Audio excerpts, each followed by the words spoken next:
Pulo ang tawag sa bayan na ito noong panahon ng pananakop ng mga Espanyol. Nagmula sa salitang pulo o isla dahil ito ay napapalibutan ng ilog.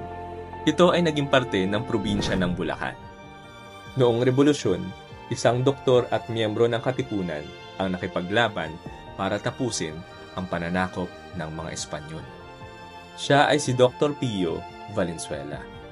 At sa kanya naman nagmula ang bagong pangalan ng bayan na Valenzuela.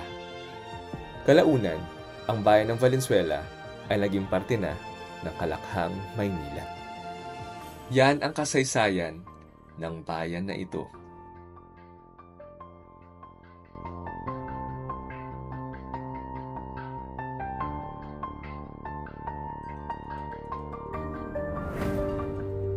Sa mga nagdaang taon, dekada, tuloy ang progreso. Makikita ang pag-unlad sa Valenzuela.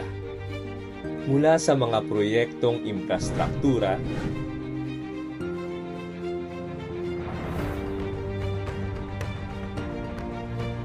sports, edukasyon, makabagong teknolohiya, transportasyon, pabahay, at marami pang iba. Makikita sa mukha ng mga Valenzuelanos ang sigla at ngiti sa bayan na kay ganda. Ating ipagdiwang ang ika-4 na raang taon ng kasaysayan at kaunlaran ng ating bayan.